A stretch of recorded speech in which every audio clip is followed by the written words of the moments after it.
Bom dia a todos e todas. Bom dia, Rosângela. Bom dia a todo mundo da equipe aqui da Desacato e a todo mundo que está na audiência. É um prazer estar aqui com vocês novamente e eu trago hoje algumas reflexões que, embora esteja aqui com um semblante talvez mais para o sorriso do que para um olhar fechado, digamos assim, eu trago um assunto que talvez seja mais pesado, mas muito, na minha perspectiva, necessário da gente conversar, da gente ampliar as nossas reflexões e também as nossas ações, em relação a isso, que tem a ver com a saúde dos trabalhadores e trabalhadoras geral, mas falaremos aqui, como sempre, muito mais focados no Brasil.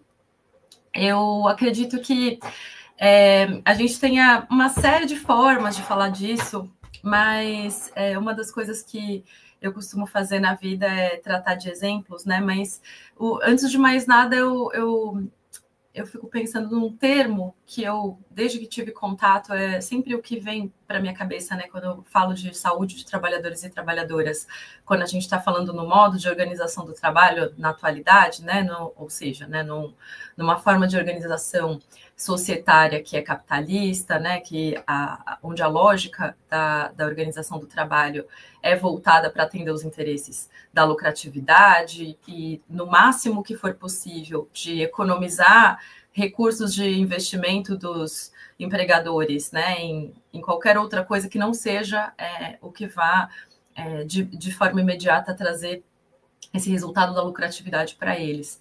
E aí, dentro desse contexto, a palavra que me vem, e que sempre que eu penso nesse tema da saúde dos trabalhadores, que me vem como muito ilustrativa, é a palavra da descartabilidade. Trabalhador e trabalhadora visto muito crescentemente, como uma forma de mão de obra, vou falar nesses termos mais simples, mas é uma forma de mão de obra que você quer usar e descartar, com todos os recursos que forem possíveis para tirar proteções do trabalho, para que você possa usar até a míngua, ou dizendo no popular, até o bagaço da laranja, e depois você poder jogar fora e procurar outra laranja, fresca, inteira, saudável. Então, essa ideia de descarte do que não está mais saudável, do que não está mais íntegro, infelizmente é uma lógica muito frequentemente, de forma muito recorrente, aplicada na forma pela qual se usa a força de trabalho no Brasil. E, infelizmente, embora a gente tenha normas de proteção, legislação, regulamentações e etc., existe um tensionamento também sobre isso, na aplicação dessas normas, na aplicação, inclusive na fiscalização e no cumprimento, ou seja, nem sempre o que está previsto como regra, como norma, como lei, é efetivamente aplicado, e isso depende de muitos também fatores, É um outro ponto de conflito que a gente tem na nossa sociedade em relação a acesso a direitos para trabalhadores e trabalhadoras. E aí, assim, um exemplo que eu vou dar, que é um exemplo que está na conjuntura, e depois eu vou trazer uns outros exemplos mais pontuais, que são situações de trabalho que são muito problemáticas, preocupantes, e que eu acho que a gente precisaria pensar juntos. Um exemplo que talvez algumas pessoas tenham ouvido falar, e, enfim, aí, na medida que as pessoas ouviram falar de um jeito mais profundo, ou sequer ouviram falar, ou gostariam de ter mais notícias sobre isso, é a notícia da NR1, Norma Regulamentadora 1, que existem, é um conjunto de normas numeradas que são previstas na nossa organização societária de país, Ministério do Trabalho, Ministério da Saúde lidam com essas normas regulamentadoras, e elas têm a ver com parâmetros e compromissos, inclusive, que empresas precisam ter, elas têm que estar adequadas a essas normas, portanto, para que saúde e segurança nos locais de trabalho sejam algo vigente, Então, existem as normas e existem fiscalizações para o cumprimento ou não dessas normas. E aí, tentando ser sintética, falando dessa norma regulamentadora 1, ela previa a obrigação, e, claro, ela já existia antes, mas existiu uma mudança, que iria torná-la talvez um pouco mais eficaz esse ano, porque passaria a ter uma outra redação essa norma, prevendo que as empresas teriam que ter compromisso de forma obrigatória com gerenciar os riscos psicossociais relacionados ao trabalho. E isso iria valer, né, iria começar a vigorar a partir de maio desse ano, né? Ou seja, já passou, estamos em junho. E aí foi adiada essa aplicação, né? Não vai ser mais cobrado como algo obrigatório a partir desse ano, ficou adiado para o ano que vem, e por enquanto, né, está só na ordem das instruções, das orientações, mas não é ainda algo que possa ser cobrado em fiscalização, por exemplo. E aí, assim, como se fosse uma grande novidade para as empresas, que elas teriam que prevenir riscos riscos à saúde do trabalhador e da trabalhadora nos seus ambientes de trabalho. Isso não é nada novo, né? Já existe há décadas, né, essas previsões das normas regulamentadoras. Isso é só uma forma, né, de pensar na prevenção a esses danos, a esses agravos à saúde dos trabalhadores e trabalhadoras. Mas o que eu pego esse assunto aqui, né, e esse mote da norma para tratar o que me interessa de tratar de uma forma talvez um pouco mais crítica, é que, assim, isso é como se fosse a ponta do iceberg de discussões sobre saúde e segurança no trabalho no Brasil. Isso pode ficar para depois, né? Para fazer uma série de aplicações de medidas que pioram as condições de trabalho, né, como aquelas que a gente já falei até aqui em coluna, né, sobre a ampliação da possibilidade de pejotizar o trabalho de forma indiscriminada, de contratar as pessoas, aliás, de fazer com que as pessoas sequer precisem ser contratadas, né, a gente vai tornando todo mundo como se fosse supostamente empresas, né, que podem ser contratadas como PJ. Né, para isso existe muita rapidez, né? Mas para deixar os ambientes de trabalho mais seguros e fazer com que eles não sejam adoecedores nem para a parte física do corpo, né, de quem trabalha, e nem também nesse aspecto psíquico, isso, né, foi pressão, né, dos empregadores, inclusive, sobre os órgãos de governo, para que isso pudesse ser adiado, né? Eles não estão preparados para isso. E aí, o que acontece na prática, no cotidiano, nessas formas recorrentes, né, de uso de forma descartável da força de trabalho, né, de quem trabalha? O que acontece de forma recorrente as pessoas são colocadas para trabalhar em ambientes que são absolutamente insalubres, com condições de trabalho muito exigentes, tem formas de trabalho que muitas pessoas conhecem como precarizantes, precárias, né, de forma flexível e etc. Mas o que isso significa na prática, né? Isso são nomes para formas de organização do trabalho. Na prática, as pessoas acumulam funções, é chamado com nomes bonitos de a pessoa é polivalente. Na verdade, ela está tendo acúmulo de funções, está tendo intensificação, sobrecarga, tem cobranças extremas de tanto atendimento de metas como de ritmos de trabalho que são muitas vezes sobre-humanos, né, impossíveis de se cumprir, ou possíveis de se cumprir num começo de carga horária, mas quando você está trabalhando durante uma jornada inteira, no fim dessa jornada é humanamente impossível você manter esses ritmos de trabalho, ou pelo menos humanamente impossível, não é possível você manter essas cargas de trabalho e essa intensidade sem adoecer. E é disso que se trata, né? Minha provocação de hoje.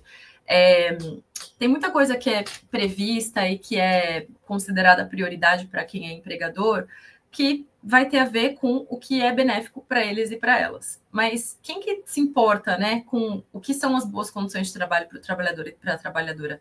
Só vai ser assunto, só vai ser prioridade, só vai ser algo que seja considerado grave, né, a perspectiva da gente não adoecer trabalhando, quando isso estiver na boca do povo, quando isso for algo que os trabalhadores sintam que é seu direito, e que quando eles sintam, eles e elas, claro, né, quando eles sintam que uma coisa que te fere, que é um dano, que você não gostaria que acontecesse nem com você e nem com os seus, né. Então, a gente tem uma camada aí muito profunda, né, camadas muito profundas de problemas para enfrentar quando a gente está falando de saúde e segurança do trabalhador, e uma delas, inclusive, é essa parte da gente não ter solidariedade com quem adoece, e outra parte é a gente não ser gentil consigo mesmo, vou usar essa palavra, porque muitas pessoas acham que elas têm que dar conta, né? Você tem que você tem que trabalhar enquanto os outros dormem, você tem que dar o seu máximo, você tem que se superar, você tem que romper os seus limites, que é esse discurso, inclusive, que muita gente, né, que está do lado do empresariado, mas fica estimulando que os trabalhadores façam isso. Acorde de madrugada, faça, né, supere os limites. E aí, o que você ganha com isso tudo? Você vai ficar doente, né? Então, vai dormir, galera. Né? Assim, vamos preservar a nossa saúde, vamos ter uma perspectiva de que a gente tem que ter os limites físicos e psíquicos, né, enquanto seres humanos. Quem está trabalhando precisa, né, ter condições de assegurar e defender esses seus limites, né? Porque a gente precisa recompor a nossa capacidade de trabalhar, a gente precisa ter tempo de descanso, a gente precisa ter tempo de ócio, né? Inclusive porque não só para descansar, mas também para recompor a nossa capacidade criativa, a nossa capacidade inventiva enquanto seres humanos. Então, essas normas, essas regras que existem, mas que pouco são colocadas na prática, tem até umas normas muito interessantes da gente continuar conversando, que tem a ver com nexo técnico e epidemiológico. Tem alguns setores e ocupações que são tão marcadamente adoecedores que já existem, né, esse tipo de marcador e de norma do nexo técnico e epidemiológico, que é um nome difícil para dizer que aquele setor costuma provocar aquele tipo de doença, né? Então, pesquisas que eu já fiz, setores que têm trabalho muito repetitivo, por exemplo, costumam ser causadores de lesões por esforço repetitivo, a famosa LER. Então, quando uma pessoa fosse parar num atendimento em saúde, quando fosse fazer um registro de comunicação de acidente de trabalho que fosse relacionado à LER e ela trabalhasse nesse setor, tinha que ser automático o reconhecimento de que aquilo é uma doença do trabalho. E aí, tudo isso que eu estou dizendo, né? Esses elementos que são complicados da gente reconhecer, né, na sociedade como problemáticos de verdade, os empregadores passam muita maquiagem, né, nas efetivas condições de trabalho que são oferecidas. Enquanto isso, muitos trabalhadores não estão sequer com essa clareza e essa lucidez de que eles, né, poderiam, inclusive, deveriam defender a sua saúde, sua segurança, sua dignidade nos locais de trabalho, participar ali de uma CIPA, não faz mal para ninguém.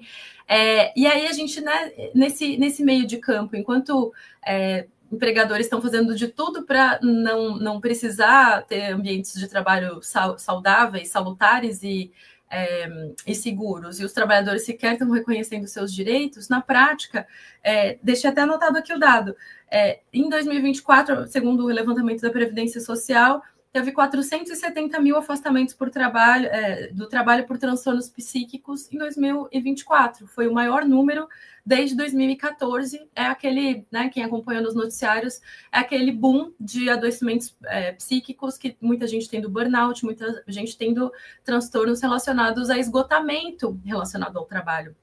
E aí, a gente está num país com esse tipo de coisa acontecendo, mas uma norma regulamentadora para que as empresas sejam obrigadas a evitar, né, que esse tipo de transtorno aconteça e ter medidas, né, ou seja, tirar o escorpião do bolso e investir para que isso seja efetivado, né, nos ambientes de trabalho.